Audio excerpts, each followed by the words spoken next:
Hello and welcome to IAS corridor. In fact welcome back. आज हम लोग 3 दिन का करंट अफेयर करेंगे बुलेट एक्सप्रेस के थ्रू। 8 तारीख का, 9 तारीख का और 10 तारीख का। विदाउट वेस्टिंग एनी टाइम हम लोग स्टार्ट करते हैं, क्योंकि आज मुझे शाम को निकलना है। बस 5:30 बजे मेरी जो है ट्रेन है। तो 8 तारीख, 9 तारीख, 10 तारीख सारे टॉपिक हम लोग एक ही बार कवर कर लेंगे। और उसके बाद जब मैं वापस आऊँगा, आउट ऑफ स्टेशन जा रहा हूँ, तो 14th की इवनिंग को आऊँगा, तो फिर से जो है आपके 4 दिन का मैं एक बार कंबाइन करके दूँगा और आपको भी बहुत इसमें दिक्कत नहीं आएगी, सब कुछ एक बार में कवर हो जाएगा। तो 8 जून की अगर हम लोग बात करें तो इस दिन का हमारा हाइलाइट था इंडिया और यूके के टाइज। और इंडिया यूके के टाइज जब हम डिस्कस करेंगे तो हमारा फोकस होगा फ्री ट्रेड अग्रीमेंट इंडिया और यूके के बीच में, जो कि बिल्कुल चरम सीमा पे है, एकदम होने वाला है। फिर हम पीएम उदय की बात करेंगे, लेकिन पीएम उदय जनरली जो आप समझते हैं डिस्कॉम वाला, वो नहीं है, ये कुछ और है। आपको मैं ये यहीं पे करा देता हूं, इसकी जो है बहुत पीपीटी पढ़ने की जरूरत नहीं है। 2019 में पीएम उदय प्रधानमंत्री अनऑथोराइज कॉलोनीज इन दिल्ली आवास अधिकार योजना लॉन्च हुआ था। और इसमें क्या करना था, जो अनऑथोराइज कॉलोनी है उनको हम ओनरशिप ट्रांसफर करने की बात कर रहे थे। इंप्लीमेंटेशन दिल्ली गवर्नमेंट और साथ में सर्वे जो है इसरो का NRSC सेंटर सैटेलाइट के थ्रू इसमें योगदान कर रहा था। हमें इसके बारे में इतना ही जानना है। प्रिवेंटिव डिटेंशन हमारा मेजर टॉपिक होगा, जिसको हम डिस्कस करेंगे। कॉन्स्टिट्यूशनल एस्पेक्ट भी पढ़ाऊंगा और जितनी कमिटीज वगैरह आपके लिए इंपॉर्टेंट हो सकती हैं मेंस के आंसर के लिए, सब मैं आपको डिटेलिंग कराऊंगा इसके साथ। फिर जो है सीजेआई ने क्या बोला है, ह्यूमन माइंड, जुडिशियरी, इन सारी चीजों के बीच में की जो है टेक्निकल चीजें जो है वो ह्यूमन माइंड को रिप्लेस नहीं कर सकती। इसको बस हम करंट अफेयर की पीडीएफ में देख लेंगे। देन नेवी के जो है कुछ यहाँ पे वॉरशिप की बात हुई है, तो इंडिया के जितने भी मेजर वॉरशिप है नेवी के, ये सारे मैं आपके साथ डिस्कस करूंगा, क्योंकि प्रीलिम्स में इस तरह के ही क्वेश्चन पूछे जाते हैं। चाइना का एक्सपोर्ट पे डिपेंडेंसी को जो है कुछ लोग यूएस के बहुत खराब बोल रहे हैं, चाइना के लिए भी, पूरे वर्ल्ड के लिए भी। तो ये टॉपिक मैं आपको इकोनॉमी में पूरा कॉन्सेप्ट एक्सप्लेन करके बताऊंगा। फिलॉसफी ऑफ वेट पीट रिवर काली डंडेली कर्नाटका की बात हो रही है, इनको आप जो है सिंपली पीडीएफ से देखिएगा, जो आपका 1 पेजर नोट्स है, टेलीग्राम चैनल आईएएस कॉरिडोर पे आपको मिल जाएगा, प्लीज उसको डाउनलोड कर लिया करिए। देन अगेन वाटर का ड्यूअल रोल के बारे में जो आर्टिकल है, आप सिंपली पीडीएफ से पढ़ लीजिएगा। फिर आएगी बात 9 जून की। 9 जून में जो है आपका यहाँ पे फ्रांस और बेल्जियम का जो हमारा साथ चल रहा है रिलेशन, उसके बारे में कुछ चीजें हैं। यहाँ पे मैंने मेडिटेरेनियन सी का जो है एक मैप डाला है, इससे रिलेटेड जितने भी क्वेश्चन आए हुए हैं उसमें से मोस्ट इंपॉर्टेंट क्वेश्चन मैं आपको दिखा दूंगा, आप उसको सॉल्व करिएगा। इंडिया चाइना रिलेशन में कुछ बात हो रही है। क्यों ये बात हो रही है? क्योंकि ये अकेजन था कोलकाता में और दोनों के जो है बातचीत हुई कि सिविलाइजेशनल टाइज हैं। तो हमें इंडिया चाइना रिलेशन में हम कैसे इंप्रूवमेंट कर सकते हैं, कैसे सिक्योरिटी मेंटेन करके भी कल्चरल टाइज इंप्रूव कर सकते हैं, उसके बारे में मैं आपको मेंस के लिए पॉइंटर दूंगा। पॉवर्टी डिक्लाइन का टॉपिक जो है ऑलरेडी पिछले लेक्चर में हमने कवर किया था। इंडिया का गारमेंट सेक्टर पे तो बात ज्यादा नहीं करेंगे, लेकिन कॉपर का जो सेक्टर है उसके इंपोर्ट में क्या घटाव बढ़ाव हो रहा है, कॉपर कैथोड क्या होते हैं, क्या वो एक्चुअली में कैथोड होते हैं, कॉपर का हमारा कंट्री में प्रोडक्शन कहाँ सबसे ज्यादा होता है, पूरे वर्ल्ड में कहाँ सबसे ज्यादा, और इसी तरह के क्वेश्चन प्रीलिम्स में आते हैं, वो हम पढ़ेंगे। इंडिया ने फर्स्ट जीन एडिटेड शिप बनाया है, एक कश्मीरी मेरिनो शिप। ये चीज बहुत न्यूज में आई है, तो मैं आपको क्रिस्पर कैसनाइन भी एक्सप्लेन करूंगा। और जो पूरा का पूरा डॉली शिप बनी थी सबसे पहले मैमल क्लोन वाली, उसके बारे में भी पढ़ाऊंगा। ये देखिए, India and global diplomacy amid Trump led uncertainty, इसके पॉइंटर बस डले हुए हैं कि ट्रंप के आने से बाइडेन के टाइम पे क्या फर्क आया है, क्या अच्छा खराब है, और क्वाड का मैंने मैप डाल दिया है। तो हम लोग सबसे पहले 8 जून का जो है करंट अफेयर स्टार्ट करते हैं। 8 जून में हमारा पहला टॉपिक है इंडिया यूके स्ट्रेटेजिक टाइज। क्या की डेवलपमेंट है? रिसेंटली क्या हुआ कि यूके के फॉरेन सेक्रेटरी ने, जिनका नाम है डेविड लैमी, उन्होंने इंडिया विजिट किया। और ये इंपॉर्टेंट इसलिए है क्योंकि इंडिया पाकिस्तान के बीच में जो सीज फायर हुआ उसके बाद इस तरह की पहली विजिट है। अब क्या हो रहा है कि जो भी कंट्री हमसे, इंडिया पाकिस्तान वाला जो अभी वॉर तो नहीं था, खैर जो भी बोले आप उसको, स्कर्मिश बोलें, बॉर्डर इशू बोलें, आप उसको जो एक दूसरे पर अटैक बोलें, ये सारे के बाद जो सीज फायर हुआ, तो कौन सी कंट्री हमारे साथ है और कौन सी कंट्री हमारे खिलाफ है, हम उसी हिसाब से अपना कैलकुलेशन कर रहे हैं कि जो आज हमारे साथ खड़ा है कल को क्राइसिस में खड़ा होगा। कहीं ना कहीं जब आपका इंसान का झगड़ा होता है, लड़ाई होती है, तो ये भी पता चल जाता है कि हमारा दोस्त कौन है, दुश्मन कौन है। तो हम हर कोशिश कर रहे हैं कि हर कंट्री हमारे साथ रहे, अपने डिप्लोमेट हम भेज रहे हैं, मल्टी पार्टी डेलीगेशन भेज रहे हैं, और कोई कंट्री का कोई हमारे पास आ रहा है तो हम उससे पूछ रहे हैं कि क्या आप हमारा सपोर्ट करते हो। इंडिया का ऑफिशियल स्टेटमेंट क्या है? इंडिया ने बोला कि इंडिया यूके का जो फ्री ट्रेड अग्रीमेंट है और साथ में जो डबल टैक्सेशन अवॉइडेंस अग्रीमेंट है, ये बड़ा माइलस्टोन है। ये double taxation avoidance agreement India और यूके के बीच में आज नहीं, 1993 में साइन हुई थी। उसको टाइम टू टाइम अपडेट किया गया है, रिसेंटली भी अपडेट किया गया। डबल टैक्सेशन अवॉइडेंस अग्रीमेंट क्या होता है? एक कंट्री यहां है, एक कंट्री यहां है, अब कोई कंपनी है जिसका हेडक्वार्टर तो कंट्री नंबर 2 में है, लेकिन उसका बिजनेस जो है यहाँ भी चल रहा है, तो कई बार क्या होता है कि ये जो कंट्री नंबर 1 की गवर्नमेंट है वो भी टैक्स लेती है, और इसी बिजनेस पे कंट्री नंबर 2 बोल के कि हेडक्वार्टर यहाँ पे है तो वो भी टैक्स लेती है। तो इस तरह से बिजनेसेस को जो है नुकसान होता है, तो हम डबल टैक्सेशन ना करें, अपना कैलकुलेशन एक दूसरे के साथ शेयर करें। यही चीज जो है डबल टैक्सेशन अवॉइडेंस एग्रीमेंट कहलाती है। तो ये इंडिया और यूके के बीच में काफी पहले साइन हो चुका है, लेकिन माइलस्टोन है, हमने इसको रिमेंबर करने की कोशिश की। क्या होगा, ये एग्रीमेंट से दोनों के बीच में जो ट्रेड का बैरियर है वो कम होगा, और डबल टैक्सेशन जो क्रॉस बॉर्डर इनकम पे लगता है वो कम होगा। टेक्नोलॉजी के क्षेत्र में हम लोग बहुत अच्छा काम कर रहे हैं, उसको बोलते हैं टेक्नोलॉजी सिक्योरिटी इनिशिएटिव। क्यों? आज की जो क्रिटिकल टेक्नोलॉजी है उसमें हम यूके इंडिया मिलकर साथ में काम करें तो कल को हमारा सस्टेनेबल डेवलपमेंट अच्छा होगा। ज्वाइंट मैकेनिज्म लॉन्च किया है, क्रिटिकल इंफ्रास्ट्रक्चर को हम कैसे प्रोटेक्ट करके रखें, कोई कंट्री अटैक ना कर पाए उसके लिए। साथ ही साथ रेगुलेटरी कोऑपरेशन करेंगे सेंसिटिव टेक्नोलॉजी में, कि आप बताइए कैसे चीजों को रेगुलेट करते हो, हम बताते हैं कैसे करोगे, मिलके हम लोग एक दूसरे से सीखेंगे। इमर्जिंग टेक्नोलॉजी में कोऑपरेशन बहुत जरूरी है, खास करके artificial intelligence, semiconductor, telecom sector, quantum computing, biotechnology, health technology, और साथ ही साथ क्रिटिकल मिनरल्स के क्षेत्र में भी, क्योंकि ये क्रिटिकल मिनरल बैटरी और इलेक्ट्रॉनिक्स के लिए बहुत इंपॉर्टेंट है। एडवांस मटेरियल आज कई तरीके के बन रहे हैं, shape based material, 3D printing के मटेरियल, 4D प्रिंटिंग के मटेरियल, उसमें भी हम आपस में कोलैबोरेट करें तो अच्छा होगा। इंफ्रास्ट्रक्चर फाइनेंस ब्रिज क्या है, ये क्या है? देखिए, जो यूके का कैपिटल इनफ्लो है वहां के लोग एफडीआई करें और इंडिया के इंफ्रास्ट्रक्चर प्रोजेक्ट में डालें तो अच्छा होगा। खास करके जो सस्टेनेबल चीजें हैं, green energy, smart city, transportation network, इन सारे चीजों में यूके की कंपनी इन्वेस्ट करें तो हमें अच्छा लगेगा। इतना ही नहीं है, एजुकेशन का कोलैबोरेशन है। क्या आप जानते हैं कि इंडिया की नेशनल एजुकेशन पॉलिसी 2020 ये भी कहती है कि दुनिया की जो बड़ी बड़ी यूनिवर्सिटी कॉलेजेस हैं वो इंडिया में अपना कैंपस खोलें, वहां के प्रोफेसर यहाँ पे आए ताकि नॉलेज का एक्सचेंज हो और हाई क्वालिटी की एजुकेशन हमारी कंट्री में ही मिले। अपना कैंपस खोल दे कैम्ब्रिज यूनिवर्सिटी, हालांकि वो तैयार नहीं होते, तो यूके जो इस चीज के लिए तैयार हो रहा है, इससे ग्लोबल एकेडमिक इंटीग्रेशन होगा, साथ ही साथ इंडिया का एजुकेशन हब बनने में यहाँ पे हेल्प मिलेगी। अब मोस्ट इंपॉर्टेंट है बायलैटरल फ्री ट्रेड अग्रीमेंट, जो कि इंडिया और यूके के बीच में ट्रेड को बूस्ट करेगा। इस प्रोजेक्ट का इंपैक्ट क्या होगा, खुद देखिए, यूके की जीडीपी जो है कहते हैं कि 4.8 बिलियन रुपीज से राइज कर जाएगी, यूके के वेजेज भी बढ़ जाएंगे, और कहीं ना कहीं ये एफटीए यूके गवर्नमेंट का की कमिटमेंट है ताकि इंडिया का भी प्रोस्पेरिटी बढ़े और साथ में यूके की भी प्रोस्पेरिटी बढ़े। ओके, ये जो यहाँ पे हाईलाइट कनेक्टिविटी प्रोजेक्ट आ गया, इसको इग्नोर कर दीजिए, पिछली स्लाइड का है ये हेडिंग। इंडिया यूके हमारा जो है इस लेक्चर का हाईलाइट है। Anyway, economic and financial dialogue भी हुआ हमारे बीच में। इसमें हमने क्या किया, हम एक एनुअल स्ट्रक्चर्ड फोरम बना रहे हैं जिसमें हम मैक्रो इकोनॉमिक पॉलिसी पे अपने साथ शेयर करेंगे नॉलेज, और साथ ही साथ फाइनेंशियल सेक्टर में कॉपरेशन करेंगे। खास करके इंडिया का आप जानते हो फिनटेक बहुत अच्छा चल रहा है, बैंकिंग में भी इंडिया रिफॉर्म ले रहा है, इन सारी चीजों पे बातचीत करेंगे। और ग्रीन इकोनॉमी तो बहुत इंपॉर्टेंट है, ये डेवलप्ड नेशन है यूके, तो इंडिया का जो भी ग्रीन एनर्जी इनिशिएटिव है, चाहे रिन्यूएबल का हो, चाहे एनर्जी का स्टोरेज जो कि बहुत इंपॉर्टेंट हो चुका है, चाहे ग्रीन हाइड्रोजन, कि हाइड्रोजन जो जनरेट होता है फ्यूल के लिए वो सस्टेनेबल मैकेनिज्म से आए, ना कि कोल को जलाकर आए। ग्रीन हाइड्रोजन है, सस्टेनेबल हाइड्रोजन है, नॉन पॉल्यूटिंग हाइड्रोजन है। इंडिया यूके में सबसे इंपॉर्टेंट जो मैंने आपको बोला फ्री ट्रेड एग्रीमेंट है, तो इसकी शुरुआत 2021 में ही हो गई थी, पीएम मोदी पीएम जॉनसन के बीच में बातचीत होके, और उसके बाद फॉर्मल नेगोशिएशन भी आपके 2022 में ही शुरू हो गए थे।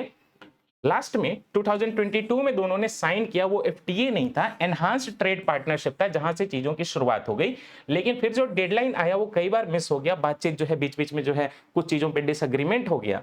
लेकिन फिर जो है इंडियन ओरिजिन के प्राइम मिनिस्टर सुनक आए थे, फिर G20 में जाके हमने फिर से डिस्कस किया और अग्रीमेंट काफी हद तक हो चुका है। इसमें एक इंपॉर्टेंट है कि हम एक दूसरे की एजुकेशनल क्वालिफिकेशन, जो लोग माइग्रेट करेंगे, जो लोग जो जॉब करने जाएंगे, उसको हम रिकॉग्नाइज करें कि जो है मगध यूनिवर्सिटी से भी पढ़ा हुआ तो फेक डिग्री नहीं है, ओरिजिनल डिग्री है। ओके, एंड 2024 में ऑलमोस्ट ये हो चुका है, और एफटीए अभी बोले मई 2025 में आपके डेविड लैमी के विजिट के पहले ऑलमोस्ट फाइनल स्टेज में है। दोनों कंट्री कह रही हैं कि पूरा एफटीए रेडी हो चुका है, बस उसको लॉन्च करना है। ओके, अब आइए दूसरा टॉपिक है हमारा प्रिवेंटिव डिटेंशन का। प्रिवेंटिव डिटेंशन क्यों इंपॉर्टेंट है, क्योंकि नॉन इमरजेंसी कंडीशन में भी इमरजेंसी की कंडीशन कुछ लोगों के लिए क्रिएट कर देता है प्रिवेंटिव डिटेंशन। ये कॉन्टेक्स्ट क्या है वो बहुत इंपॉर्टेंट नहीं है। कॉन्टेक्स्ट ये है कि सुप्रीम कोर्ट ने रिसेंटली एक डिस्ट्रिक्ट मजिस्ट्रेट का प्रिवेंटिव डिटेंशन का ऑर्डर खारिज कर दिया।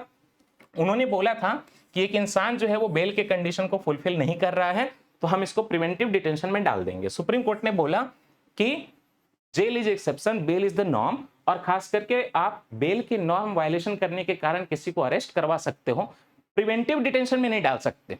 तो ये जो है ऑर्डर खारिज इसलिए किया गया क्योंकि प्रिवेंटिव डिटेंशन और बेल की कमिटमेंट फुलफिल ना करना दोनों आपस में रिलेटेड नहीं है। अब कॉन्स्टिट्यूशनल प्रोविजन में सबसे इंपॉर्टेंट है आर्टिकल 22। कुछ इंपॉर्टेंट एस्पेक्ट बता देता हूं। Preventive detention without any trial under special condition possible होता है आर्टिकल 22(3) के कारण, लेकिन किसी भी इंसान को आप 3 महीने से ज्यादा जो है नहीं रख सकते प्रिवेंटिव डिटेंशन में, जब तक कि एडवाइजरी बोर्ड अप्रूव ना करे। एडवाइजरी बोर्ड की क्या क्वालिफिकेशन होती है जजेस की, ये इसी आर्टिकल में लिखा हुआ है।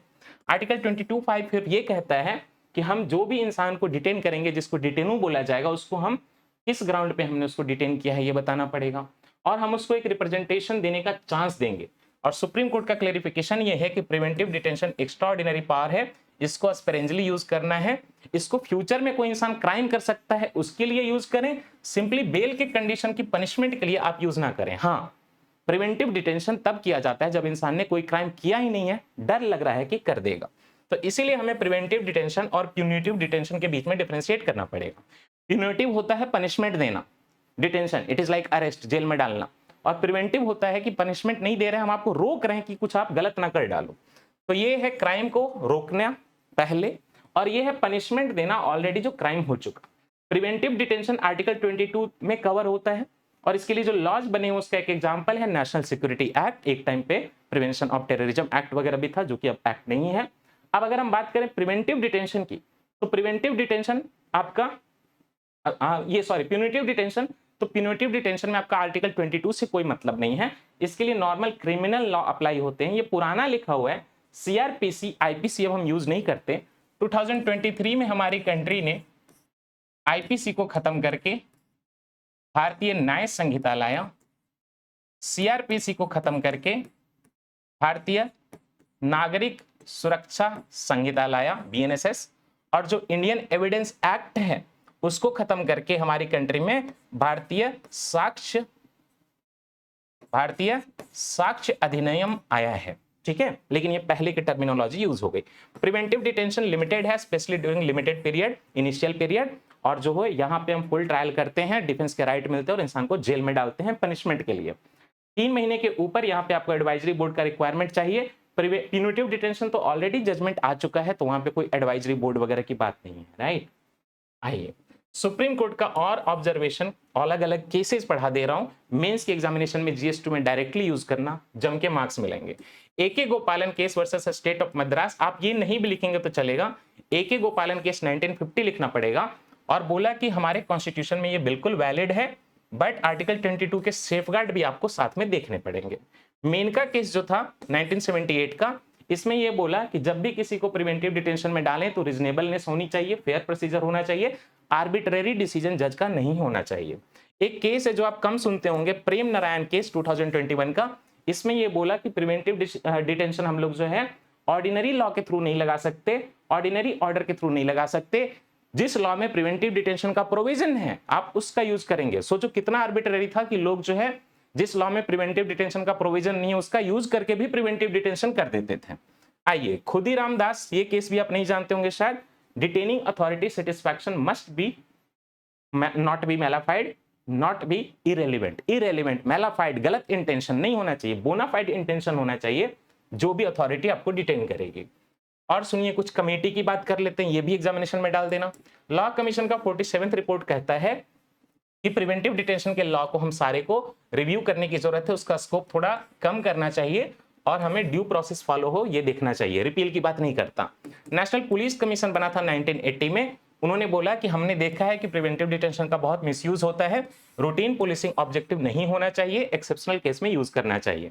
जस्टिस MN वेंकट चलैया NHRC के चेयरमैन थे, उन्होंने सजेस्ट किया कि पीरियोडिक रिव्यू होना चाहिए जितने भी डिटेंशन हुआ हमारी कंट्री में, और लिबर्टी जो है कॉन्स्टिट्यूशनल गारंटी है उसका ध्यान रखना चाहिए। कंसर्न क्या है, पॉलिटिकल वेंडेटा में कई बार यूज होता है, मिसयूज होता है, कम्युनल प्रोफाइलिंग करते हैं, किसी पार्टिकुलर रिलीजन के लोगों को जो है प्रिवेंटिव डिटेंशन में डाल दिया। एडमिनिस्ट्रेटिव कन्वीनियंस, और कुछ नहीं मिल रहा, नहीं पता चल रहा है, किसी को जो है प्रूव नहीं कर सकते कि क्राइम क्या है, तो प्रिवेंटिव डिटेंशन में पकड़ लो। Lack of judicial oversight early stages में, अर्ली स्टेजेस में किसी को आप मनमर्जी से ले लेते हो, तो यहाँ पे पर्सनल लिबर्टी आपका आर्टिकल 21 वायलेट होता है। देन इंडिया दुनिया के कुछ रेयर कंट्री में है जहां पे प्रिवेंटिव डिटेंशन है, मेजर जो है डेवलप्ड कंट्री आज के डेमोक्रेसीज में प्रिवेंटिव डिटेंशन कम ही है। अब आइए, इंडियन नेवी ने वॉरशिप का एक्सपेंशन किया है, बोल रही है कि दिसंबर 2025 तक बहुत लड़ने के समान आने वाले। की हाईलाइट क्या है, इंडियन नेवी कमीशन करेगा 10 न्यू वॉरशिप, 10 न्यू वॉरशिप, और ये काम क्या करेंगे, इंडो पैसिफिक में चाइना को काउंटर करने के लिए हमारे साउथ ईस्ट एशिया के मित्र देशों को सपोर्ट देंगे। इसमें ASWSWC आरनाला क्लास है। ये आरनाला क्लास में ASWSWC क्या है, anti submarine warfare and shallow water craft. ज्यादा गहरे पानी में हमेशा लड़ाई नहीं होती, कई बार कोस्टल एरिया में लड़ाई होती है। तो हम ऐसा मरीन शिप बना रहे हैं, ऐसा वॉरशिप बना रहे हैं जो छिछले पानी में भी अटैक कर दे। आप समझ सकते हैं, छिछले पानी में बड़ा हैवी शिप नहीं चलेगा तो ये छोटे बनेंगे।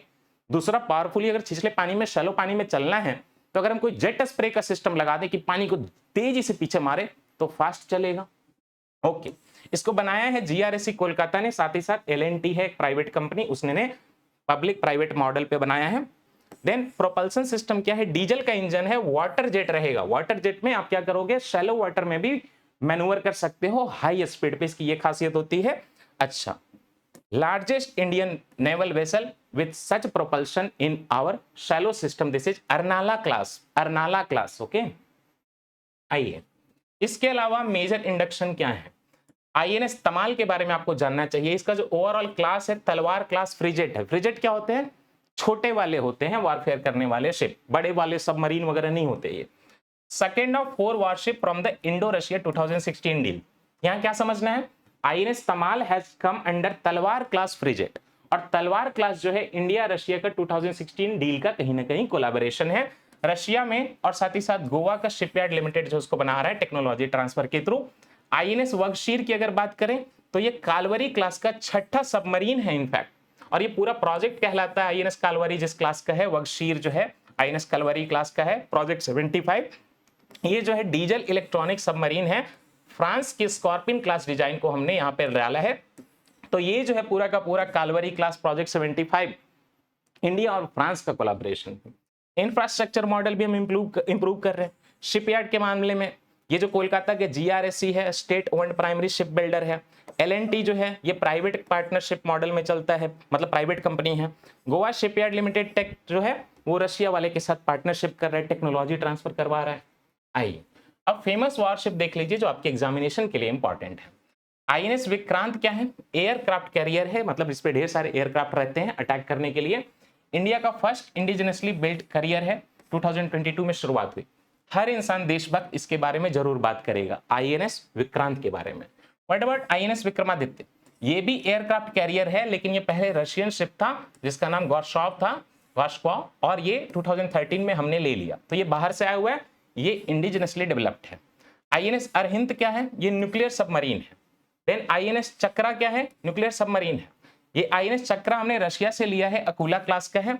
और INS अरिहंत जो है हमने, ये इंडिया का न्यूक्लियर ट्रायड बनाता है। ट्रायड क्या होता है, एक तो ये फर्स्ट इंडिजिनस SSBN क्या होते हैं, न्यूक्लियर वाले सबमरीन होते हैं। और ट्रायड क्या होता है, हवा से भी हम न्यूक्लियर अटैक कर सकते हैं, ब्रह्मोस जेट फाइटर से कर सकता है, जमीन से हम कर सकते हैं मिसाइल के थ्रू, और साथ ही साथ आपके नेवी से भी कर सकते हैं, पानी से भी। तो इसको ट्रायड बोला जाता है। पाकिस्तान के पास नहीं है सबमरीन, तो पाकिस्तान के पास ट्रायड नहीं है, वो हवा से कर सकता है, जमीन से कर सकता है। INS वेला क्या है, जो अभी थोड़ी देर पहले अपने कालवरी क्लास पढ़ा था, उसी में वेला भी आता है, खंडेरी भी आता है। ये दोनों जो है डीजल इलेक्ट्रिक अटैक सबमरीन है प्रोजेक्ट 75 के अंदर फ्रांस वाले के साथ। ठीक, नेक्स्ट INS चेन्नई कोलकाता शिवालिक आपको पढ़ने की जरूरत नहीं है, सतपुड़ा पढ़ने की जरूरत नहीं है, लेकिन आप INS तलवार पे आ जाइए। ये रशियन ऑरिजिन फ्रिगेट है, इसमें स्टेल्थ होता है, छुप के अटैक करता है, फायर पावर होता है। INS त्रिकंद क्या है, ये तलवार क्लास से है। INS तलवार तो तलवार क्लास का ही है, और INS तेग जो है वो भी तलवार क्लास का है। ये गल्फ ऑफ एडन में एंटी पायरेसी के ऑपरेशन के लिए डिप्लॉय हुआ था, तो इंपॉर्टेंट है।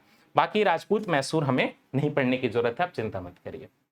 नेक्स्ट, अब हमारा टॉपिक है GS3 का effect of liberalization on the economy, change in industrial policy and their effect on industrial growth. अब ये टॉपिक पूरा का पूरा एक्चुअली में चाइना के बारे में। यूएसए के एक्सपर्ट का कहना है कि चाइना का जो पैटर्न है इकोनॉमी का वो बहुत गलत है, ये चाइना के लिए भी सस्टेनेबल नहीं है, दुनिया के लिए भी सस्टेनेबल नहीं है। चाइना करती क्या है, चाइना एक्सपोर्ट डिपेंडेंट है। What does that mean, China जो है सब्सिडी देके बहुत सस्ता सस्ता लेबर को बहुत कम पैसा देके प्रोडक्ट बनाती है, उसका प्रोडक्ट पूरी दुनिया में जो है एक्सपोर्ट होता है और कंट्री की खुद की कंजम्पशन नहीं होती, लोग जो है पैसा सेव करते हैं।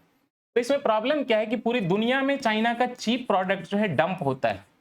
हम लोग जो है दिवाली की लाइट बनाएंगे तो वो पड़ेगा 500 रुपए का हमारे मजदूरों जब बनाएंगे, चाइना से वो 100 रुपए में आ जाता है। तो चाइना पूरा डंप करके एक्सपोर्ट कर देता है। इसके बदले में चाइना के पास दुनिया भर का पैसा फॉरेक्स में जमा है। हर कंट्री जो है चाइना के साथ ट्रेड डेफिसिट फील करती है। हर कंट्री चाइना को एक्सपोर्ट कम कर पाती है, चाइना से इंपोर्ट बहुत ज्यादा होता है। तो बाकी सारे कंट्री को नुकसान है कि वो चाइना पे डिपेंडेंट हो गए, उनका एक्सपोर्ट नहीं जा पा रहा है कहीं, हर जगह पे वो चाइना से इंपोर्ट कर रहे हैं इंक्लूडिंग इंडिया। और चाइना की भी प्रॉब्लम है कि चाइना जब दूसरों पे डिपेंडेंट है तो कल को ग्लोबल रिसेशन आ गया तो चाइना क्या करेगी, उसकी कंट्री में तो कंजम्पशन ही नहीं हो रहा। तो ये कह रहे हैं चाइना जो है एक्सपोर्ट डिपेंडेंट है और लो कंजम्पशन की जो इकोनॉमी है इसका ग्लोबल इंपैक्ट क्या है। यूएस का ट्रेजरी का रिपोर्ट आया है कि चाइना का इकोनॉमिक मॉडल गलत है, इसमें हम लोग ट्रेड सरप्लस क्रिएट करते हैं ये लोग हर कंट्री के साथ, डोमेस्टिक कंजम्पशन लो है, ये अनसस्टेनेबल है और कहीं ना कहीं ग्लोबल इकोनॉमी के पैटर्न के लिए भी खतरनाक है। अब इंडिया इसमें क्या कर सकती है मैं आगे आपको पढ़ाऊंगा। पहला कॉन्सेप्ट हम लोग पढ़ेंगे चाइना का ट्रेड सरप्लस। ट्रेड सरप्लस क्या होता है, जितना आप एक्सपोर्ट करते हैं और इंपोर्ट करते हैं कंपेयर करते हो। चाइना एक्सपोर्ट बहुत करती है, इंपोर्ट बहुत कम करती है, डोमेस्टिक कंजम्पशन भी कम है। तो चाइना का ट्रेड प्लस जो है आज 1 ट्रिलियन ओवरऑल होते जा रहा है डॉलर। 1 ट्रिलियन इकोनॉमी में यही ट्रेड सरप्लस ही है। रीजन क्या है, डोमेस्टिक कंजम्पशन बहुत लो है और जितना भी सरप्लस गुड होता है वो एक्सपोर्ट कर देते हैं। तो पूरी दुनिया का ग्लोबल ट्रेड को तो डिस्टोर्ट करता ही है। इस कंट्री में भी कंजम्पशन नहीं होता, दुनिया भर का सामान यहां नहीं आ पाता। तो export led growth model China का जो है एक्सपोर्ट ड्राइवन मॉडल है और ये इंडस्ट्रियल प्रोडक्शन ढेर सारा हो, फॉरेन डिमांड ढेर सारा हो, उस पर डिपेंड करता है। डोमेस्टिक हाउस होल्ड जो है पैसा यहाँ पे सेव करते हैं, कंजम्पशन कम करते हैं, इंटरनल डिमांड इसकी लो रहती है और हैविली डिपेंडेंट है एक्सटर्नल मार्केट पे। जितना भी सरप्लस प्रोडक्शन हो रहा है उसका एक्सटर्नल मार्केट उसको अब्सॉर्ब करता है, ना कि इंटरनल मार्केट।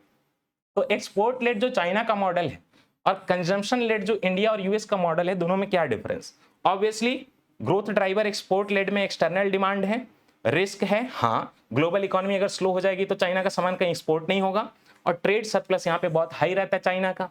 इंडिया यूएसए क्या कहें, ये इंटरनल कंज्यूमर डिमांड है, कंजम्पशन पे बेस्ड है, डोमेस्टिक डिमांड पे बेस्ड है। यहाँ पे रिस्क कम है, दुनिया में कुछ भी चलेगा, इंडिया का कंजम्पशन चलता रहेगा, अपना सामान अपने कंट्री में बिकता रहेगा। तो ग्लोबल स्लो डाउन हो रहा है तो कुशन की तरह काम करता है डोमेस्टिक कंजम्पशन। और ट्रेड डेफिसिट होता है या मॉडरेट डेफिसिट होता है दुनिया के साथ ऐसी कंट्री का। ग्लोबल इंप्लीकेशन क्या है, चाइना का लो कंजम्पशन जो हो रहा है तो उसका इंपोर्ट का डिमांड ही नहीं है। तो ग्लोबल एक्सपोर्टर जो चाइना को एक्सपोर्ट करना चाहते हैं, चाहे इंडिया हो, साउथ ईस्ट एशिया हो, चाहे यूरोपियन यूनियन हो, वहां पे एक्सपोर्ट कर ही नहीं पाते, तो हम पैसा नहीं कमा पाते। देन ग्लोबल मार्केट को चाइना अपने चीप एक्सपोर्ट से फ्लड कर देता है। इससे क्या होता है, प्राइसेस जो है वो डिप्रेस हो जाती हैं। लोकल इंडस्ट्री जो हमारी कंट्री का है सामान कोई खुद नहीं लेता, यहाँ की लाइट बिकती ही नहीं, यहाँ की मूर्ति बिकती ही नहीं, जॉब लॉसेज होते हैं। देन डंपिंग होता है, तो हर कंट्री जो है चाइना के खिलाफ एंटी डंपिंग प्रैक्टिसेस लगाती है। खास करके स्टील बहुत सस्ता सस्ता चाइना, टेक्सटाइल केमिकल हमारी कंट्री में डंप कर देता है बिल्कुल सस्ते में। इंडिया पे क्या इंपैक्ट है, ऑब्वियसली ट्रेड डेफिसिट। आप जानते हैं इंडिया और चाइना के बीच में ऑलमोस्ट ट्रेड डेफिसिट पहले 80 बिलियन था, ऑलमोस्ट 100 बिलियन पहुंच चुका है 2023-24 में, 100 बिलियन। ओके, दूसरा सेक्टोरल डैमेज, ये क्या है, इंडिया का जो एमएसएमई सेक्टर है, मैन्युफैक्चरिंग सेक्टर है, उसको अनफेयर कंपटीशन मिल रहा है क्योंकि लो कॉस्ट सब्सिडाइज इंपोर्ट यहाँ पे किए जा रहे हैं। चाइना सब्सिडी दे दे के इनको हमारी कंट्री में इंपोर्ट करवा देता है, अपने कंट्री से एक्सपोर्ट करता है। Then quality concern, Chinese goods जो हैं कई बार इंडियन स्टैंडर्ड जो बने बीआईएस वगैरह उससे इवेलुएट किए नहीं जाते, लो स्टैंडर्ड की चीजें आती हैं, राइट। तो कुछ लोग हैं यहाँ पे डिमांड कर रहे हैं कि क्वालिटी रेगुलेशन आप अच्छा से करो, क्वालिटी कंट्रोल ऑर्डर लाओ और चाइना के सामान को हमारी कंट्री में इजीली मत बिकने दो, चेक करो क्वालिटी, वो हमारी दवाइयों को नहीं बिकने देती। यूएस ट्रेजरी का रिमार्क क्या है, चाइना का ग्रोथ मॉडल जो है अनसस्टेनेबल है, एंटायर वर्ल्ड के लिए हार्मफुल है और कहते हैं कि चाइना को अपना डोमेस्टिक जो डिमांड, डोमेस्टिक कंजम्पशन बूस्ट करना चाहिए। इंडिया के लिए वे फॉरवर्ड क्या है, एक तो ट्रेड इंबैलेंस इतना क्रिएट हो गया तो हम लोग bilateral review mechanism time to time कर सकते हैं, डेटा अपडेट करें और उसके हिसाब से एक्शन लेंगे। डोमेस्टिक इंडस्ट्री हर्ट हो रहे हैं चाइनीज इंपोर्ट से, तो हम प्रोडक्शन लिंक्ड इंसेंटिव दे अपने हमारे डोमेस्टिक वाले को, जितना प्रोडक्शन करोगे उतना आपको पैसा मिलेगा। इंपोर्ट की मॉनिटरिंग करें, टैरिफ लगा दें, एंटी डंपिंग मैकेनिज्म लगाएं। लो क्वालिटी इंपोर्ट हो रहे हैं तो बीआईएस जो है अपना स्टैंडर्ड जारी करे, राइट। प्री शिपमेंट पहले ही चेक करें, इंस्पेक्शन यहाँ पे आने ही नहीं दें। देन ओवर डिपेंडेंसी चाइना पे है हमारी बहुत ज्यादा, तो हम लोग आत्मनिर्भर भारत को सपोर्ट करें। हम लोग जो है फ्री ट्रेड अग्रीमेंट करें यूके के साथ और कई कंट्री के साथ, बढ़िया हम लोग जो है यहाँ पे काम करें। देन GS2 का टॉपिक है parliament and state legislatures structure functioning conduct of business power and privileges and issues arising out of this. One nation one election का कॉन्सेप्ट हमें पढ़ना है। कॉन्स्टिट्यूशनल अमेंडमेंट का बिल आया हुआ है और इसके बारे में जो पॉलिसी है उस पर हम लोग डिबेट करेंगे। पहले तो कॉन्स्टिट्यूशनल अमेंडमेंट बिल जो है वो 129th बिल है और ये 2024 में ही आया है। ये बिल आएगा सारे के सारे स्टेट के लिए, वन नेशन वन इलेक्शन कराएंगे। साथ ही साथ यूनियन टेरिटरी के लिए भी, पुडुचेरी के लिए लॉ आए हैं। इन सारे को हम लोग अमेंड करेंगे और मिला जुला के हम अपनी कंट्री में लोकसभा और स्टेट लेजिस्लेटिव असेंबली का इलेक्शन साथ कराने की कोशिश कर रहे हैं। देखिए key feature, assembly elected after the bills passage may have their tenure curtailed to sync with Lok Sabha.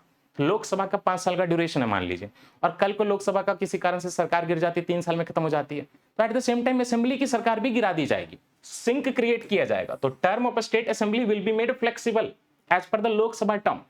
Future के जितने इलेक्शन होंगे वो साइमल्टेनियस होंगे एवरी 5 ईयर पोस्ट इंप्लीमेंटेशन, और सरकार अगर पहले गिर जाए तो सारी कंट्री का साथ होगा। एप्लीकेबल कहां होगा ये?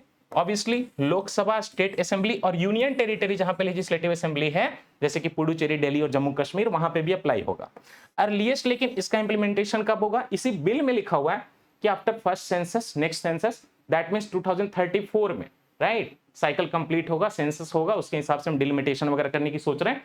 2034 के पहले ये अप्लाई नहीं होगा, तब तक आप बूढ़े हो जाएंगे। कॉन्स्टिट्यूशनल आर्टिकल्स अफेक्टेड, पूरा का पूरा डिटेल तो इसमें नहीं है, बट आर्टिकल 83 जो है वो टर्म ऑफ लोकसभा के बारे में बात करता है। फर्स्ट सिटिंग से, जिस दिन से लोकसभा की शुरुआत होती, 5 साल, इसमें हम कोई चेंज नहीं करेंगे, बट स्टेट को उसके साथ अलाइन करेंगे। आर्टिकल 172 में वो बात है कि स्टेट की लेजिस्लेटिव असेंबली 5 साल के लिए होती है, लेकिन यहाँ पे हम कर्टेलमेंट का प्रोविजन डाल रहे हैं या एक्सटेंशन का प्रोविजन डाल रहे हैं डिपेंडिंग ऑन दैट, ताकि लोकसभा से सिंक्रोनाइज रहे। न्यू आर्टिकल प्रपोज किया गया है आर्टिकल 324A, ये जो है साइमल्टेनियस इलेक्शन के लिए लॉ कौन बनाएगा? पार्लियामेंट बनाएगा, वो चीज यहाँ पे लिखी जाएगी। आर्टिकल 356 प्रेसिडेंट रूल लगता है, फेलियर ऑफ कॉन्स्टिट्यूशनल मशीनरी होती है, वहां पे जो है कुछ चेंजेस करने की बातें इंपॉर्टेंट नहीं है, और अगर जरूरत पड़ेगी तो हम कुछ शेड्यूल को भी चेंज करेंगे और अपना लॉ इंप्लीमेंट करेंगे। अभी बिल है तो फाइनली क्या क्या को अमेंड करेगा उसके लिए वेट करिए, राइट। बाकी पेटी 365 में पूरी डिटेलिंग करा के मैंने पढ़ा दिया। अब इसमें लीगल और क्या है फेडरल कंसर्न, एक तो ये है कि अगर आप साइमल्टेनियस लाएंगे तो कहीं ना कहीं ये पूरा का पूरा यूनियन फीचर है, राइट। तो क्रिटिक्स बोलते हैं कि ये फेडरल ऑटोनॉमी, स्टेट ऑटोनॉमी को वायलेट करता है और ये जो है फेडरलिज्म के अगेंस्ट है। SR बोमाई केस 1994 में सुप्रीम कोर्ट ने बोला था कि federalism is basic structure of the constitution of India, this you have to remember. तो ये बेसिक स्ट्रक्चर के अगेंस्ट जा रहा है, कुछ लोगों का ऐसा कहना है। देन अगर हम कर्टेलमेंट करेंगे लेजिस्लेटिव असेंबली को, तो ये जो लोगों ने वहां पे मैंडेट दिया था कि आप 5 साल सरकार चलाइए, ये कहीं ना कहीं उसका वायलेशन है, तो ये फेडरल फीचर है। तो आर्टिकल 368 का जो है 2 ये कहता है कि फेडरल फीचर के लिए हमें कॉन्स्टिट्यूशनल अमेंडमेंट जो करना पड़ता है तो हाफ ऑफ द स्टेट से भी पास कराना पड़ेगा। तो ये बिल हमारे इंडिया की जितने भी लेजिस्लेटिव असेंबली है उनमें से हाफ से मिनिमम पास कराना पड़ेगा, तभी कॉन्स्टिट्यूशनल अमेंडमेंट हो पाएगा। कुछ कमेटी और रिकमेंडेशन सुन लीजिए वन नेशन वन इलेक्शन पे। सबसे पहले लॉ कमीशन की 170th रिपोर्ट 1999 में आई थी, सबने सपोर्ट किया, तो उन्होंने बोला कि बिल्कुल होना चाहिए, इसके लिए लीगल कॉन्स्टिट्यूशनल चेंजेस करने चाहिए। नीति आयोग की 2017 का डिस्कशन पेपर, उन्होंने बोला कि आप जो है 2 फेज इलेक्शन करिए, एक तो सिंक्रोनाइज कर दीजिए, बीच में कई जगह पे किसी की डेथ हो जाएगी तो बाईपोल को भी सिंक्रोनाइज कर दीजिए, जनरल इलेक्शन को भी सिंक्रोनाइज कर दीजिए। पार्लियामेंट की स्टैंडिंग कमेटी आई थी 2015 में, उन्होंने जो है फिजिबिलिटी स्टडी सजेस्ट करने को बोला था और पायलट इंप्लीमेंटेशन करने को बोला था। इलेक्शन कमीशन ऑफ इंडिया का क्या कहना है कि टेक्निकली फिजिबल है, बट लॉजिस्टिक्स चाहिए, इसके लिए हमें सामान दीजिए, इतना इलेक्शन कराना पड़ेगा और लीगल अमेंडमेंट करिए जो आपको जरूरी लगते हैं। अब सबसे इंपॉर्टेंट है हाई लेवल कमेटी 2023। इंपॉर्टेंट क्यों है कि इस कमेटी के चेयरमैन कौन बने? Ramnath Kovind, previous president of India, और उन्होंने बोला कि 2034 से हमें इस चीज को स्टार्ट कर देना चाहिए। डन। बेनिफिट क्या है, लॉसेज क्या है, कंसर्न क्या है? एक तो जो है इलेक्शन का एक्सपेंडिचर कम होगा, एक ही साथ पूरा हो जाएगा, तो कई पार्टी प्रचार करती है उसमें भी तो खर्चा आता है, देश का खर्चा। दूसरा प्रॉब्लम क्या है, डेमोक्रेटिक मैंडेट जो स्टेट असेंबली को मिला हुआ आप कर्टेल कर रहे हो, 5 साल से कम में हटा रहे हो, आप सीधे सीधे लोकसभा का कॉपी पेस्ट कर रहे हो। कंटिन्यूअस गवर्नेंस होगी, क्यों? साइमल्टेनियस इलेक्शन चल रहा है तो कंटिन्यूअस गवर्नेंस होती रहेगी, स्टेबल पॉलिसी आएगी, सब जो है साथ में इलेक्शन होगा। लेकिन लॉजिस्टिकल कॉम्प्लेक्सिटी जो है वो प्रॉब्लम है। Lesser model code disruption, time to time, हर टाइम इंडिया में इलेक्शन होता रहता है, यहाँ मॉडल कोड लगा है, वहां मॉडल कोड लगा है, तो ना इतना मॉडल कोड होगा ना इतना डिसरप्शन होगा, गवर्नमेंट अपनी स्कीम वगैरह ढंग से लेकर आएगी। लेकिन लीगल हर्डल है, कॉन्स्टिट्यूशनल सैंक्टिटी देने में प्रॉब्लम है, आपको अमेंडमेंट करना पड़ेगा, हाफ ऑफ द स्टेट से पास कराना पड़ेगा। और चूंकि साइमल्टेनियस होगा तो लोग भी सोचेंगे कि एक बार पार्टिसिपेट करेंगे इलेक्शन में तो दोनों का वोट दे देंगे, असेंबली का, लोकसभा का, तो हो सकता है कि ज्यादा लोग जो है वोटिंग करने आए, but local national issue mix हो जाएंगे, ये भी खतरा है। आप आए थे जोश में कि लोकसभा में मोदी जी को वोट दोगे और आपके जो स्टेट में अरविंद केजरीवाल को दोगे, लेकिन दोनों एक टॉपिक कंबाइन हो गया, अब आप मोदी जी को हेट कर रहे हैं तो आप दिल्ली में अरविंद केजरीवाल को वोट दे रहे हैं और नेशनल लेवल पे भी आम आदमी पार्टी को वोट दे रहे हैं, और मोदी जी से अगर आपको प्यार है तो आप दिल्ली में भी बीजेपी को वोट दे रहे हैं, लोकसभा में भी बीजेपी को वोट दे रहे हैं। ठीक, अब GS2 का topic India and it's bilateral relation, India China relation. क्यों? क्योंकि चाइना के ये जो है इंसान आए हैं जू फियोंग, है ना, उन्होंने ऑप्टिमिज्म एंड डिप्लोमेटिक सिग्नल दिए। क्या है? इवेंट था Chinese language proficiency award, India में कोलकाता में जो इंसान चाइनीज लैंग्वेज अच्छा जानता है इंडिया का, उसको अवार्ड दिए जा रहे थे और ये चाइना से बुलाए गए। तो स्पीकर है चाइनीज एम्बेसडर टू इंडिया जू फियोंग, और उन्होंने, उनका टोन क्या था? ऑप्टिमिस्टिक था और फॉरवर्ड लुकिंग था, और जो भी गलवान वैली के इंसिडेंट के बाद इशू आ गए हैं 2020 के बाद, कहीं ना कहीं उससे हटके थोड़ा बढ़िया मैसेज था। तो क्या है इसकी टेक अवे, इसको आप मेंस के आंसर में यूज करिए। सबसे पहले तो सिविलाइजेशनल एक कहीं ना कहीं लिंकेज है इंडिया चाइना का, एंशिएंट सिविलाइजेशन दोनों शेयर करते हैं, कॉटन सिल्क की शुरुआत दोनों कंट्री में हुई, सिल्क रूट की बात हर के लिए आती है, तो उसका फाउंडेशन पड़ा हुआ है, उसको इंप्रूव करने की जरूरत है। एंड फ्यूचर आउटलुक क्या है? अगर धीरे धीरे हम अपना इंप्रूवमेंट करें ग्रेजुअली, तो दोनों कंट्री में यूथ है और दोनों कंट्री में एजुकेशन बहुत इंपॉर्टेंट है, दोनों कंट्री के लिए जो है सस्टेनेबल डेवलपमेंट इंपॉर्टेंट है। बॉर्डर डिस्प्यूट, इसके लिए क्या? देखिए प्राइम मिनिस्टर मोदी ने एक बड़ा अच्छा स्टेटमेंट दिया था कि this disputes are nothing but a brief phase in a long and rich bilateral history. दो कंट्री के बीच की हिस्ट्री जो है हजारों साल की, उसके बीच में 5 साल के लिए डिस्प्यूट आ गया तो वो बस एक ब्रीफ फेज है, उस पर इतना अटकने की जरूरत नहीं है, आगे हम मूव कर सकते हैं। Leadership dialogue, both leaders have held very important consensus on stabilizing despite tension, और थोड़ा थोड़ा हमने कहीं ना कहीं डीएस्केलेट भी किया है टेंशन आपस में। कनेक्टिविटी का डिप्लोमेसी ला सकते हैं, hope for resumption of direct flight, ये क्या है? अरे कोविड-19 के बाद डायरेक्ट फ्लाइट बंद हो चुके हैं, तो इसलिए हम लोग डायरेक्ट फ्लाइट लाएंगे, तभी तो पीपल टू पीपल टाइज बनेगा, चाइनीज हमारे कंट्री में घूमेगा गांव गांव में, हम उनके गांव गांव में घूमेंगे। बायलैटरल गोल क्या है? गुड नेबरहुड पॉलिसी है, अगर हमारा नेबरली पॉलिसी, नेबरली रिलेशन अच्छा है तो हम कहीं ना कहीं म्यूचुअल अंडरस्टैंडिंग कॉपरेशन करके आगे बढ़ सकते हैं, अपनी सिक्योरिटी मेंटेन कर सकते हैं। लेकिन चाइना के लिए हमेशा थोड़ा कॉशियस रहने की जरूरत है। बॉर्डर इशू जो है, परसिस्टेंट टेंशन चल रहा है LAC के पास, राइट। डिसएंगेजमेंट कुछ पॉइंट पे हुआ है, लेकिन अभी भी कुछ पॉइंट पे प्रॉब्लम है। आए दिन चाइना जो है अरुणाचल प्रदेश के गांव का चाइनीज नाम देता रहता है। ट्रेड रिलेशन की बात करें तो अभी आपने पढ़ा, बायलैटरल ट्रेड तो बहुत हो रहा है 120 बिलियन का, लेकिन इंडिया का trade deficit greater than 80 billion है, वो 100 बिलियन के आसपास ट्रेड डेफिसिट आप समझ लो। लेकिन कल्चरल डिप्लोमेसी कर सकते हैं, लैंग्वेज है, बुद्धिज्म है, हेरिटेज का इवेंट है, सॉफ्ट डिप्लोमेटिक प्रेशर बनाइए, एटमॉस्फेयर बनाइए, पीपल टू पीपल कांटेक्ट बढ़ाइए, वीजा और डायरेक्ट कनेक्टिविटी देके, ये सारी चीजें रेस्ट्रिक्टेड हैं। एजुकेशन टूरिज्म में एक दूसरे के कंट्री में आइए। वे फॉरवर्ड क्या है? वे फॉरवर्ड बहुत अच्छा लिखा है, स्ट्रैटेजिक पेशेंस होना चाहिए, लेकिन फर्म बॉर्डर पोजीशन भी होना चाहिए। आप अपनी जमीन मत दे दो कि ये ले लो, एक पॉइंट छोड़ने की जरूरत नहीं। स्ट्रैटेजी में पेशेंस होना चाहिए, बट फर्म बॉर्डर पोजीशन भी इंडिया का होना चाहिए। डुअल ट्रैक डिप्लोमेसी, ये क्या है?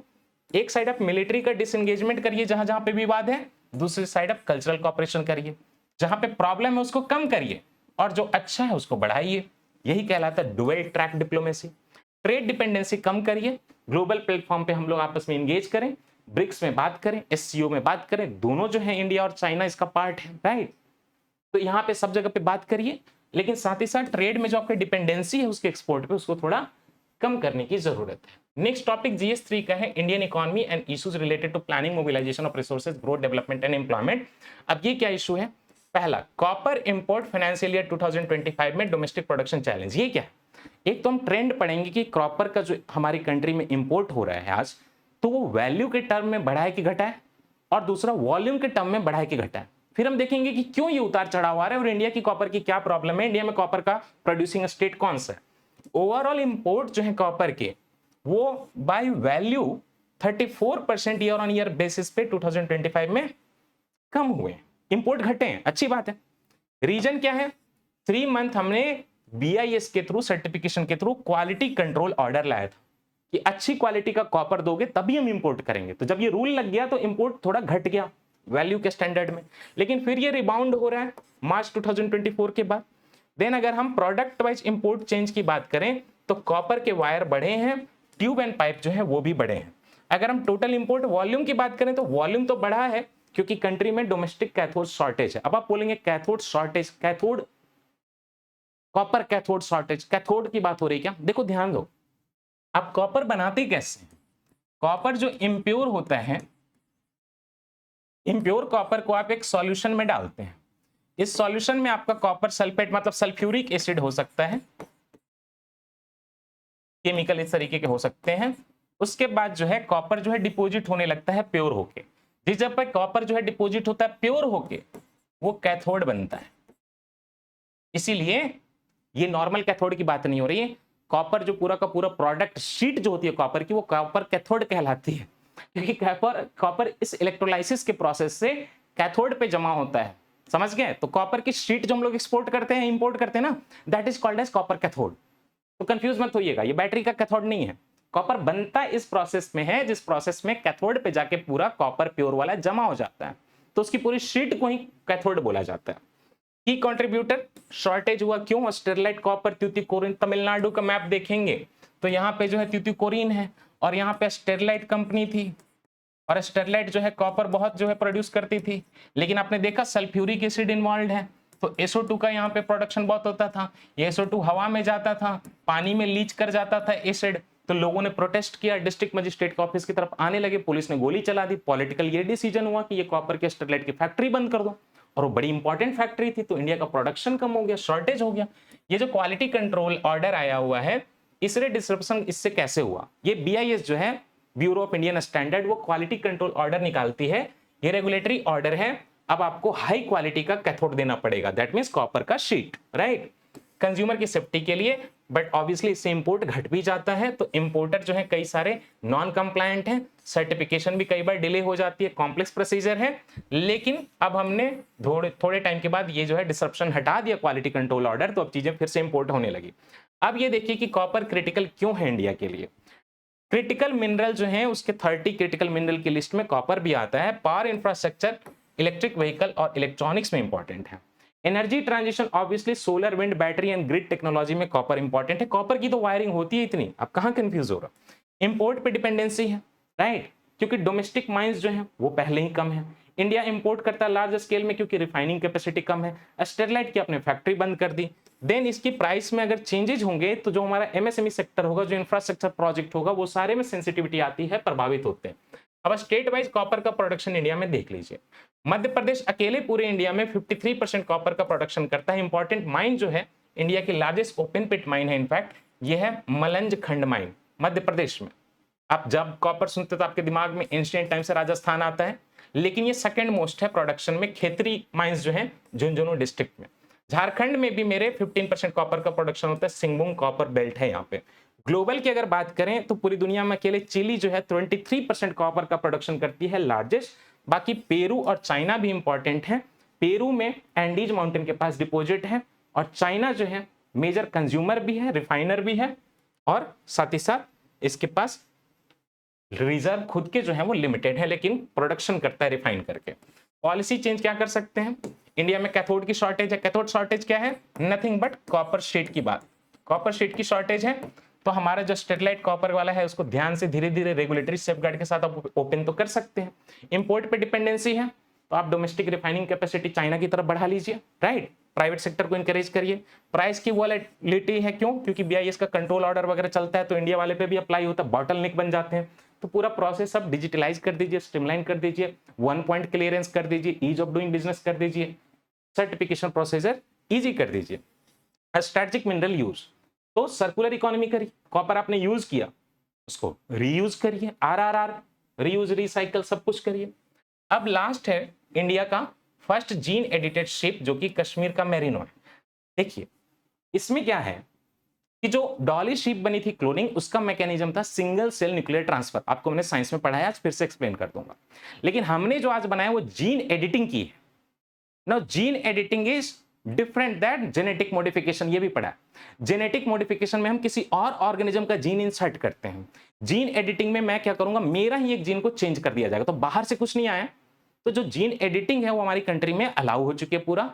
जो जेनेटिक मॉडिफिकेशन है उसमें जेनेटिक इंजीनियरिंग अप्रेजल कमेटी जो कि बैठती है ministry of environment forest and climate change में, उसका अप्रूवल चाहिए जो कि बहुत कॉम्प्लेक्स है। जीन एडिटिंग आसान है, इसीलिए कश्मीर के लोगों ने कर दिया। जून 2024 में 6 मंथ्स पूरा हो गया था इस एडिटिंग का, तो जब वैलिडेशन होगा तब जाके हमने इसको अनाउंस किया। दिसंबर 2023 में ये छोटा सा शीप प्यारा सा मतलब जीन एडिट हुआ, पैदा तो नहीं हुआ ठीक है, जीन एडिट करके इसको हमने बॉर्न कराया। क्यों? देखिए एम्ब्रियो के स्टेज में एक्चुअली एडिटिंग की है, तो बॉर्न ही मान लीजिए आप। ये शेर Kashmir university of agriculture sciences and technology Srinagar में डेवलप किया गया। अब ये ब्रीड कौन सी है? कश्मीर की मेरिनो ब्रीड है और इसकी वूल जो होती है बड़ी अच्छी होती है, हिमालयन के क्लाइमेट में ये अडेप्टेड है। अब यहाँ पे हमें मेरिनो शिप के बारे में पढ़ना है। मेरिनो शिप देखिए इंडिया का ओरिजिनल नहीं है, ये मेरिनो शिप जो है ओरिजिनली स्पेन का है। आज ये पूरी दुनिया में इसकी डिमांड थी, तो हर कंट्री में, तो कश्मीर में भी जो है मेरिनो शिप है, आपको हर कंट्री में मेरिनो शिप मिलेगी, लेकिन ओरिजिन जो है स्पेन से है। इसका वूल बहुत पतला बहुत फाइन होता है, मसल यील्ड बहुत है, बहुत ज्यादा इसका मस्कुलर होता है ये शिप, और क्लाइमेट रेजिलियंट भी होता है ये शिप। अच्छा, कश्मीर का मेरिनो की अगर हम अलग से बात करें तो सेलेक्टिवली ब्रेड किया गया है इसको इंडिया में, और इसमें बस स्पेन के मेरिनो के लक्षण नहीं है। इंडिया का ये आप देख रहे हैं रम्बॉल्ट, ये रम्बॉल्ट जो है कुछ नहीं है, पूंछ जो है कश्मीर का, जम्मू कश्मीर का, ये पूंछ का शीप है रम्बॉल्ट, जम्मू शीप आप इसको बोल सकते हैं। देन कुंची नाली तो आप जान ही गए, रम्बॉल्ट भी, सॉरी 1 सेकेंड, रम्बॉल्ट जो है स्पेन वाला है, मेरिनो शिप का ही टाइप है रम्बॉल्ट।